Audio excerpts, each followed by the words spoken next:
2021. Was it 2:30, 3 a.m.? Yeah, something like that. In that, you know, time doesn't really exist in the theoretical scenario that you're on lysergic acid diethylamide. And so it's about 3 or so in the morning, and we go to a convenience store and get some coffees because we knew that we wanted to make this journey. Yeah. And it was quite a walk. I think round like A to B, it probably was around 2 hours, give or take.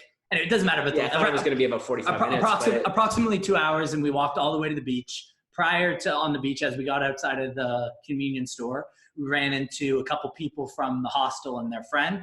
Yeah, so I had met Alina.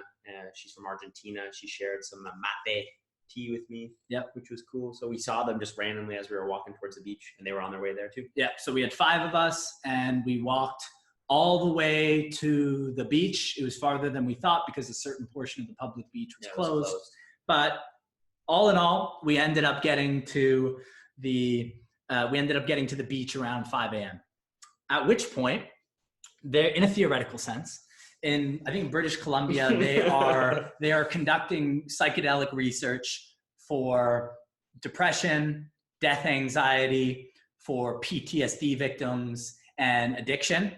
Really, really interesting. It's like 61% of the people, approximately, of people that have been administered psychedelic assisted therapy who are terminally ill, you know, people in their 60s and 70s that have a terminal illness that have, let's say 6 months to a year to live, and are wrecked with death anxiety, and they're just afraid and they're tense.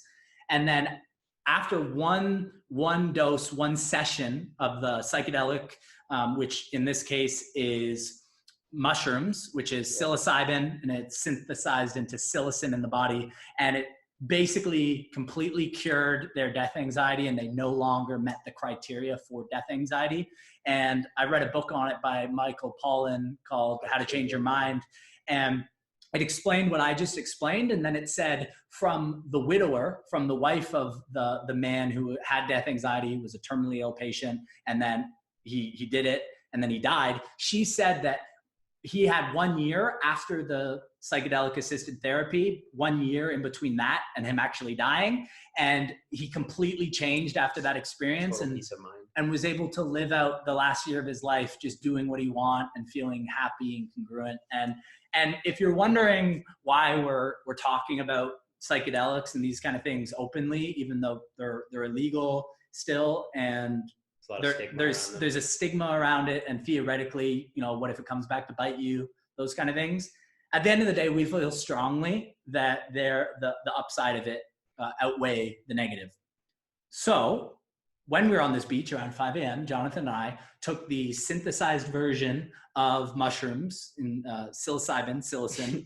What you are seeking is seeking you. What you are seeking is seeking you. Somehow it showed up there. And that actually, that reminds me, I said as I took it, and we looked at each other, and we're like, the die is cast. The die is cast. We're like, yeah, because we had 2 capsules, and what we were told was because it's synthesized to psilocin, instead of consuming mushrooms, which we've done, you know, infinite, you know, countless times. In the theoretical sense. Yeah, exactly. And, you know, it's about 100 times stronger than what we're typically used to taking. And so rather than taking 1 gram or 2 grams, we took 10 milligrams. Yeah. And not only was it stronger, but it hit us very, very fast. A lot faster. So we were just contemplating, hey, should we split this 1 capsule up, or should we just go for it? And we just went for it. we just went for it. Which I'm happy we did. I'm happy too, because we got a speaker and we put it on, and we were all, the 5 of us, lying down. And then mushrooms usually take about 45 to 60 minutes to fully sink in. And this experience with the capsules, it sunk in about 10 to 20 minutes tops, like very, very immediate. And I remember lying down, and we're looking at the stars, and in Tulum, where unlike Toronto, where we're used to, you can really see all the stars. And the stars literally started moving around in front of me, and it like, there was just this weight, gravity on my chest. And I just look over to Jonathan, I'm like, yo, are you tripping balls right now? And he's like, yeah. And we just we hung in there. We felt like we were ascending a roller coaster, strapped in with the over the shoulders, and we knew we were in for something, and we were not wrong. And just to paint the picture a little bit, we walked 2 hours to get to this beach. Yeah. And we even went up like a cliff face at one point, and we saw a spot where we could lay down on the beach, and Ian's like, let's not walk over the rocks, let's go around. So we went around, we finally found a spot on the sand, and it was like we were lined up, the 5 of us, just laying down, like huddled close to each other so that we could stay warm when we finally decided that we would theoretically take the substance. And as you said, it onsetted very quickly. But from a setting perspective, like we were laying on the sand, and there was a ton of wind, so it kept like spinning wind into sand into our face. And if you like peeked up over to the water, the waves were just rushing in, and then and as I was tripping, the waves looked like they were just like infinite, just so powerful. They were just shooting at us, and you could just see darkness in the horizon. And slowly it started to get lighter and lighter. Yeah. But we're listening to music at the same time. And you were saying you saw the stars moving. I closed my eyes for most of it, but I've never had psilocin or psilocybin do this to me before. But the music was actually creating colors. Yeah. And it was playing with the music, and I could see it floating in and out of my visual field with my eyes closed. Yeah. But there was like reds popping, and there was greens popping, and there was yellows popping. You could hear the colors. And that's exactly what it was. And it was dancing with the music with it. And it reminded me a little bit of, experiencing DMT and what DMT was like, but it was, super powerful stuff, man. Yeah. And then breaking that down from the physiological level of the reason why you would hear the colors or see the sounds. From a physiological level, I'm not a scientist, but there's the brain, and there's the certain part of the brain that responds for hearing and sight and sound and different things.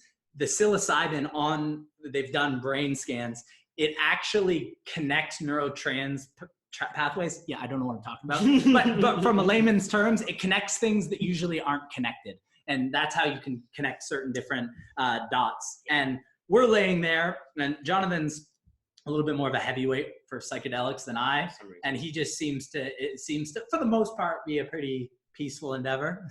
For me, it's a little bit more of a battle. I've had a bad trip or two, and once or twice, and maybe a couple of times, and I just remember this weight holding on to me, and the sense of a little bit of doom setting in. But because we've been doing so much meditation and the mindfulness and really getting the right mindset on all these things, I was able to just surrender and let go. And the thing that I just kept telling myself over and over and over and over again was just have faith. Just have faith that this is happening for you and not against you. Because it's like, all these horrible things, and it's just trusting that I've chosen this experience, even though it doesn't necessarily seem like it, and that it's going to be okay. And prior to the sun actually rising, I distinctly remember separating thought from awareness. And one of the things we've talked about a lot recently in the last year is that we are not our thoughts. And we get very identified with our thoughts, but we are not our thoughts. We are the awareness of the thoughts. And in that moment, I stopped the thoughts and was just awareness. And then I could see as the thoughts crept back in that the thoughts were coming like a wind almost. And I was just aware of them as opposed to being them, did you have any type of insights around that when you were lying down? No, it was, like I said, most of my experiences on psychedelic have been very playful, very relaxing. This particular experience was very visual inducing, and it might have had something to do with the strength. I distinctly remember how fun it was to be dancing. We picked up the speaker, and we were just like total goofs, total idiots, like 1000% shenanigans, just like dancing on the beach in the dark, and everyone was looking at us like, what are these guys doing? And we're just like, ah! And do you know what happened? So what happened before that, as I was going through like the kind of difficulty, internal battle for myself. You said it was like a story as well, right? It's like a story, like the archetype of like the hero's journey of like it's refusal to call, like I don't want to face this feeling, but then know it, have faith to face it, and then the trials and the tribulations, and then thinking you're at a point where it can all go gone, but then you surpass that and arise back.